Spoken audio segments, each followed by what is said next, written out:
Hey y'all, I'm gonna be reacting to Yu-Gi-Oh! 7's episode 19. And I'll be starting my reaction in 3, 2, 1, and go. Alright, I'm pumped up both days. Hopefully it's better than previous episode.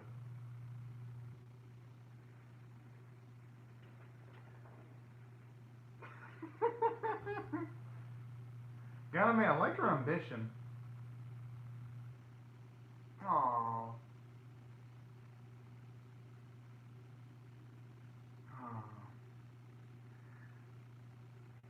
I like that bit though. At the very least, it shows you the selflessness of her son because you saw his mom in complete deep thought and didn't want to interrupt her. I thought that was a pretty damn sweet scene of characterization, if you ask me personally.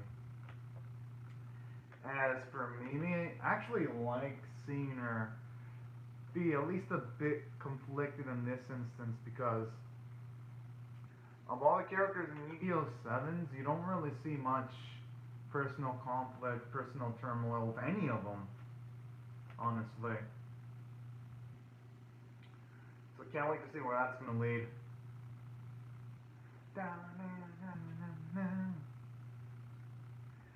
I just hope eventually there comes a time where they actually do show the leader of the Gohan Corporation soon, so that they're at the very least somewhat memorable because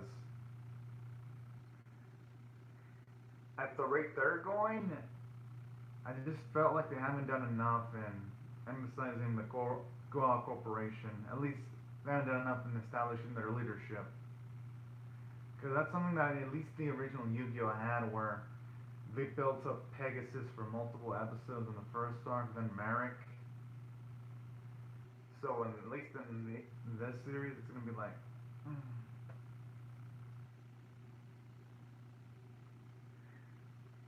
gonna feel a bit off if the antagonist they introduce ends up being a just there for a small amount of episode. Oh.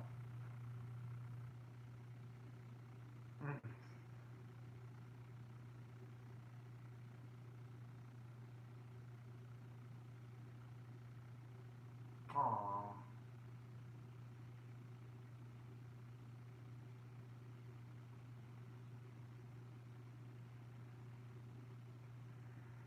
Huh.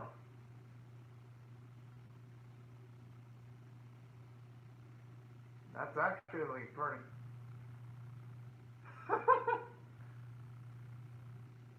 Well, I don't think it's because of that, but hey, if he does know about the dream of his mother, then that could actually make things a bit easier because it'll allow for some bonding at the very least.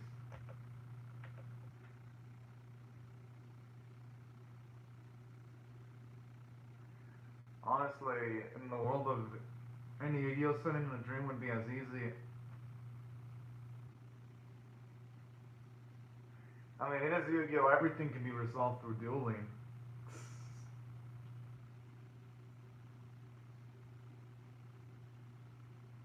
And that's a good sign. Hmm.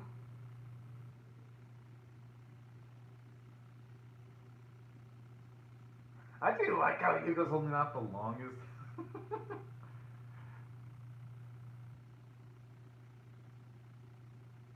I just wonder how did they set up this contraption at the right moment? It's the biggest question.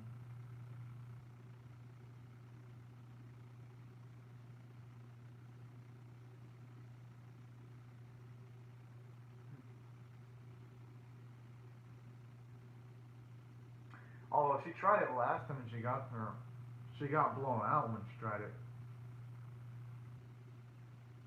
Aww.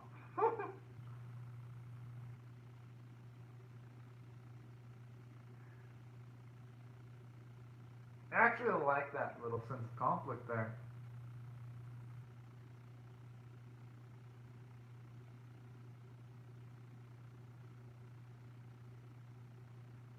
I can see what I mean by that. The moment,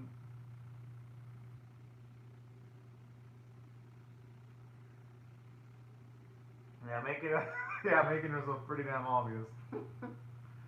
How has Luke not realized that's a girl? Oh,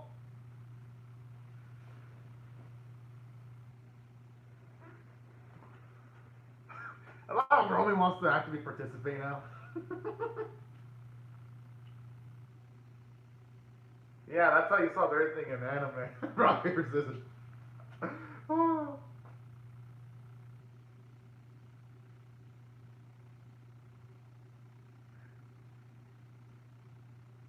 Oh yeah, they were talking about dreams.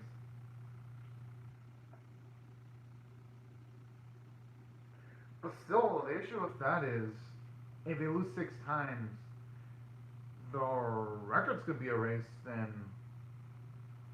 who knows how good that boy is in dueling. But hey, they do have 6 chances.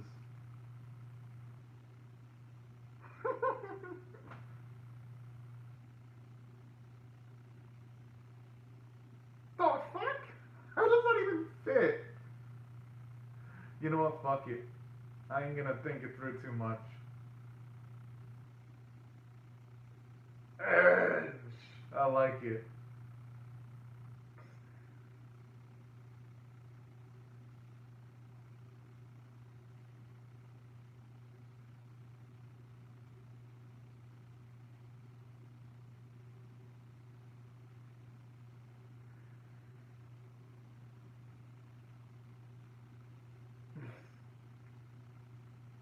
I just wonder if Yoshio's gonna recognize Mimi's death though.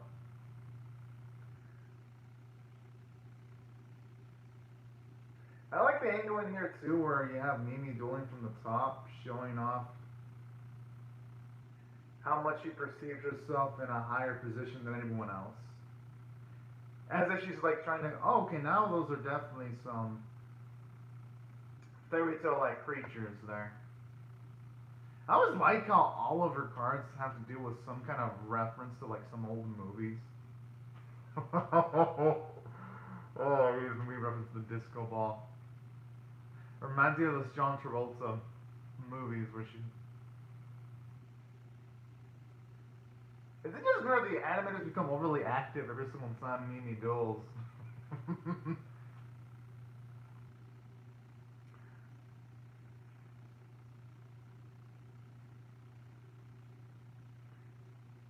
Hey, if I were to look, I'd press on to ask who it is. But it,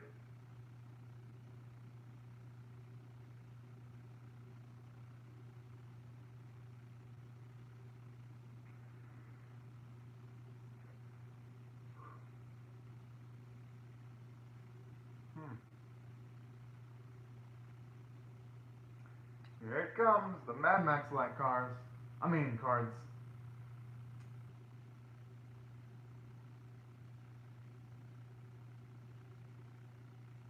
Aww.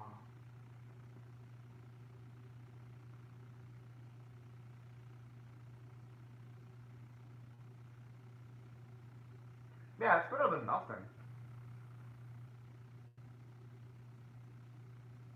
Huh.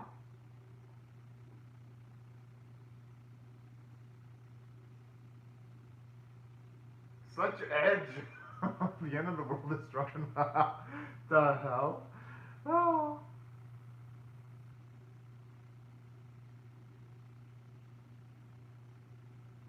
I like how all Yuga's groups become a cheerleading squad. Oh man.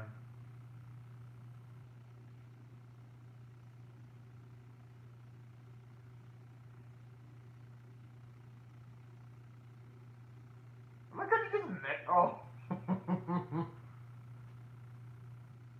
She ain't exactly wrong about the nightlife being potentially dangerous. Jeez. Mimi's definitely showing her age there.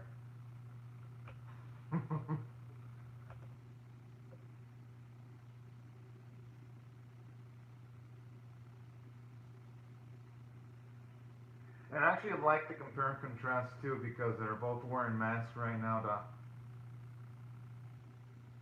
and I like that little animation where they make the whole body into a silhouette while showing off their face on occasions.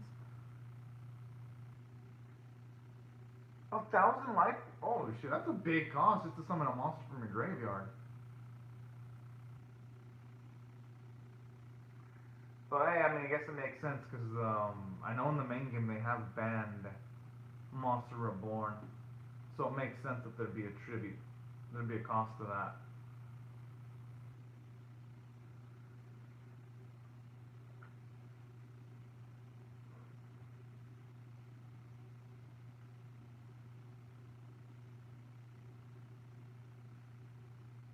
Oh, even the animation where he does that looks good. I like the thick lines on his arm when he does that.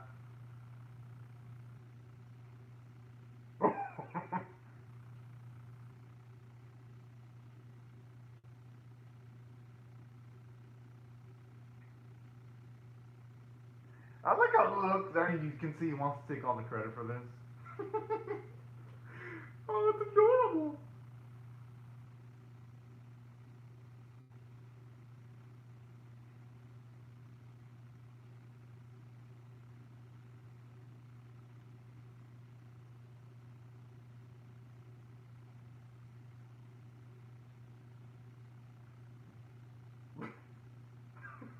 I just love how the Super Sentai explosion just came behind her body.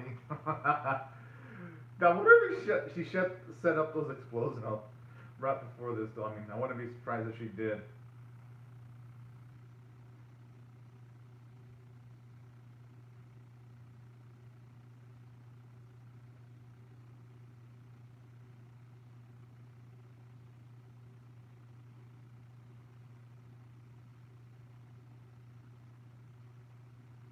Sorry, she's got like the weirdest looking deck. Oh man.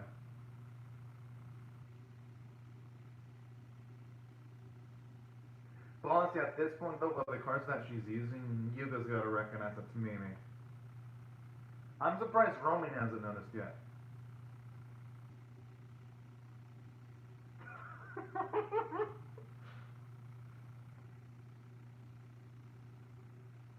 Oh lord.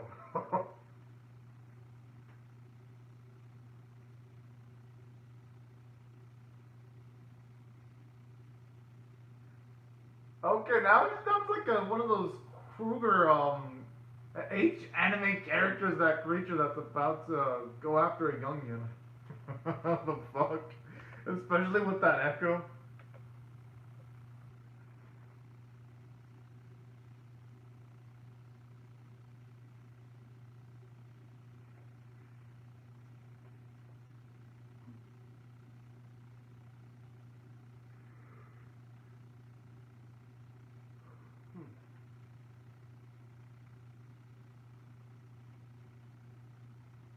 I think it's just a draws.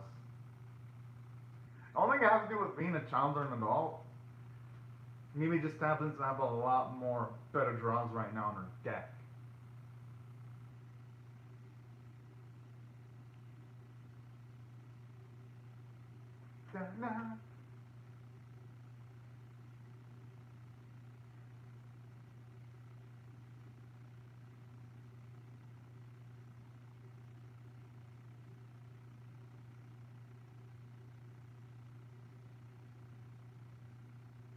Oh boy, they're about to trigger.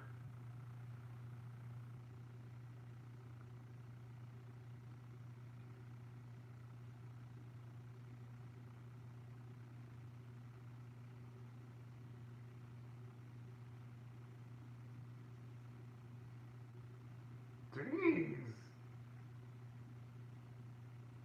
Damn, she has a run. Oh my goodness. You don't even give her space in the train.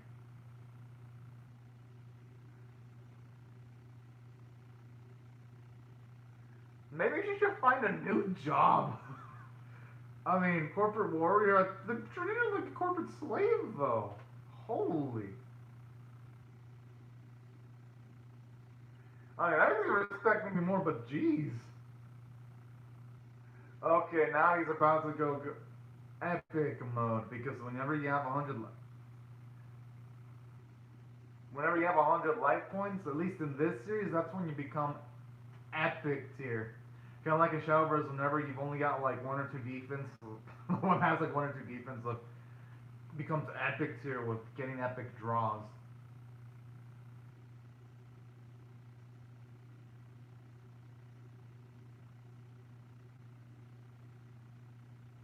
Now I think about it, Yoshio's taking most out of all the recent duels. He's taking like the most physical backlash. It looks like he's been beat up.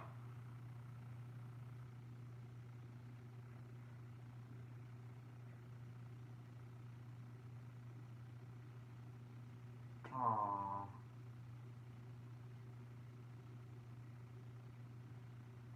I like how they put the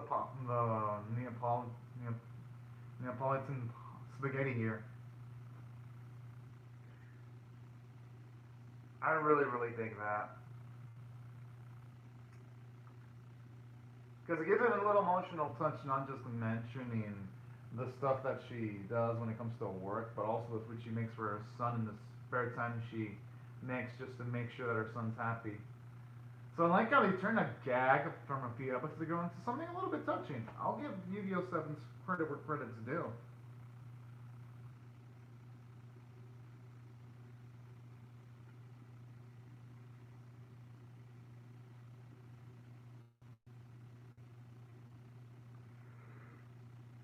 Oh, that.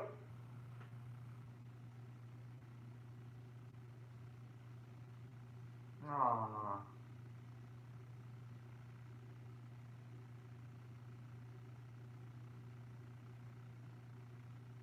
That's part of growing up, though. Sometimes even adults don't sometimes realize their dreams.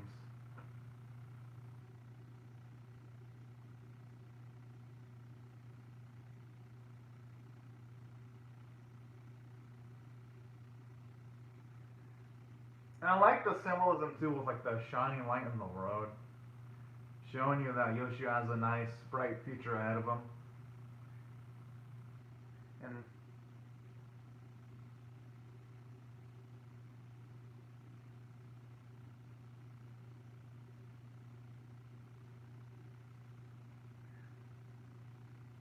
God, the Gengomi looks pretty menacing.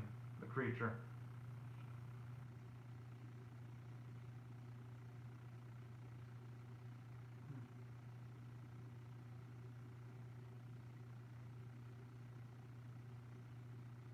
Okay, that's a pretty damn good ability, especially if you have weak monsters to sacrifice.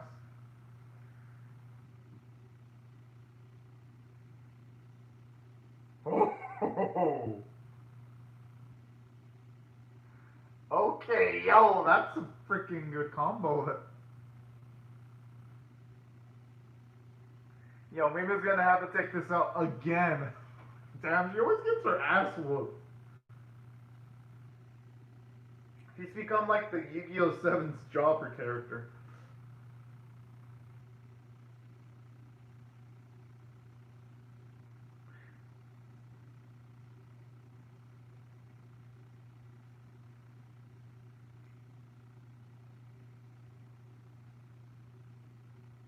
Well, I like how determined she is when she's making the spaghetti doing that big.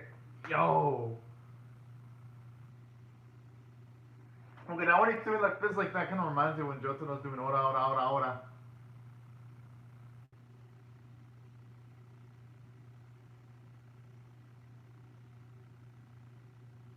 Aww. That's adorable. Even though she lost in a way, you could say she won because her son defeated her. That's actually pretty damn cute.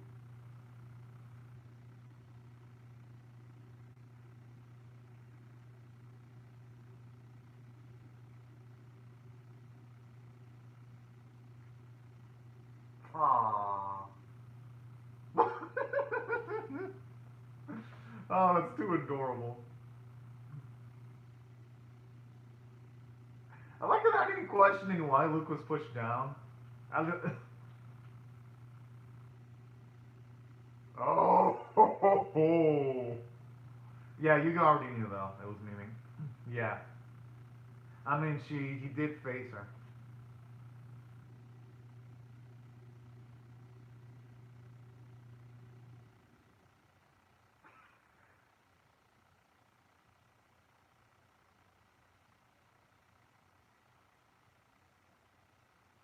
Huh?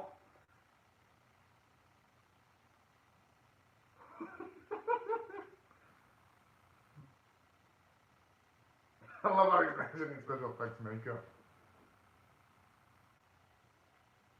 Damn, that's impressive though, to have those looks at age 37.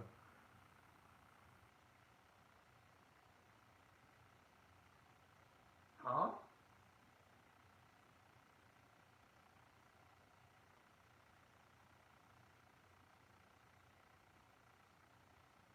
What, is she officially fired?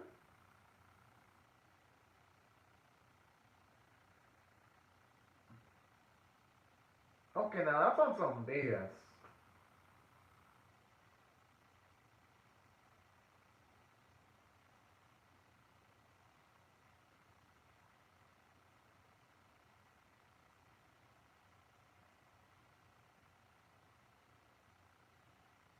Huh? Oh, okay, I actually like how they increased the stakes just a little bit more there.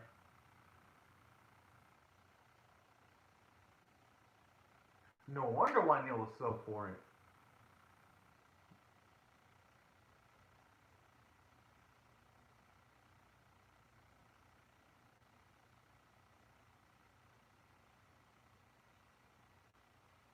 Yeah, at least they're giving build up towards Neil and Yuga dueling.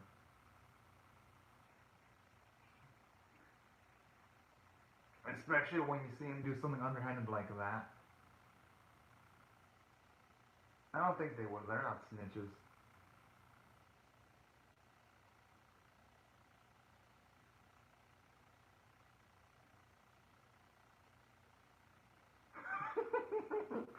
I like how Romy and Yuga and Kotoka are like, you fucking a-hole. They're making the faces towards him. Hmm. Alright, at least she's being honest.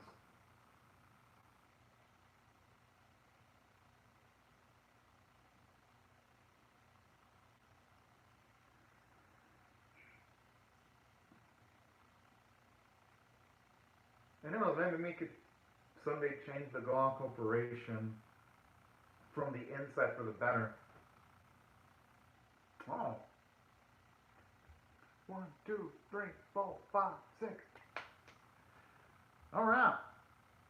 This episode is actually pretty damn good. I thought it was a nice redemption the for that terrible episode we got in last week. I was like, yes. At least it didn't rain down upon us another episode where that was as bad as the fucking dueling chair. Thank you, Yu-Gi-Oh! Sevens writers. And I'm gonna rate this one an 8 out of 10 because it gave Mimi some character development.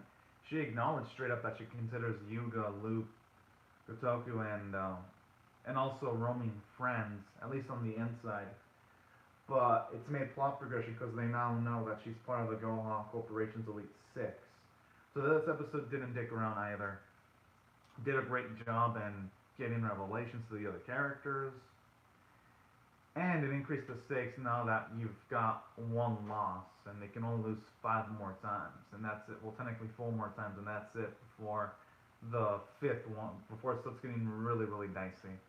So I like these developments there. It should increase tension a little bit, especially now that we know all the people that they associated with could have their accounts erased too, not just the main heroes. Oh, it's back.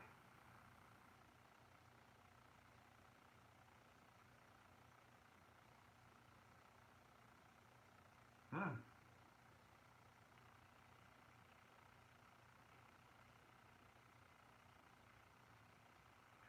That is actually pretty damn cool. I mean, shit, that card would be pretty damn effective if you.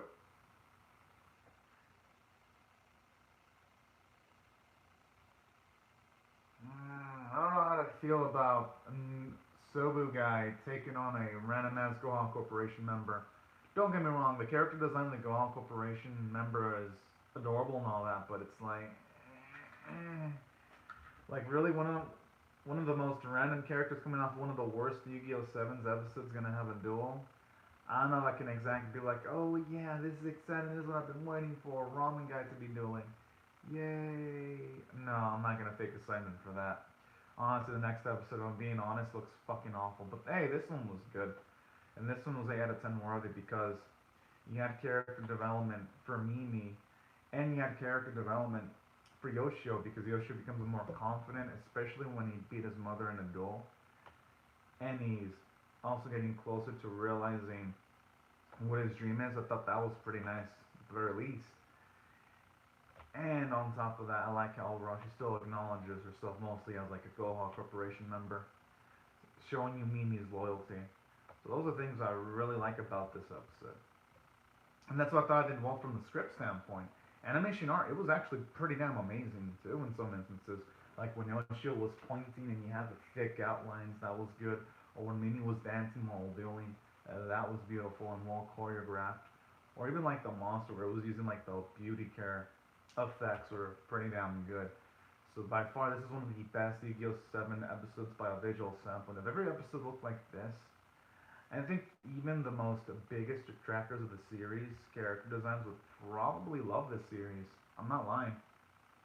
Hell, if every episode looked this good, even the bad ones would have some entertainment value. So I'm gonna give credit for credit's due. It looked amazing. Thought the voice performances were good. And that's why, at least in my opinion, I believe this episode's worthy of an 8 out of 10. I don't think I can rate it anything less than that. But anyways, y'all, these are my thoughts on Yu-Gi-Oh! 7's episode 20. I'd like to hear your thoughts on how I feel about my reaction in the comment section below. Rate the vid, share it, comment, subscribe, and I'll see you guys later if you come back for more, because I'll definitely be reacting to Yu-Gi-Oh! 7's episode 21. And hopefully 21 ends up being better than what the preview's showing off. Well, I can only hope though. Cross my fingers and hope for the best. But anyways, have a fantastic day and thank y'all so much for watching, everyone. Bye bye.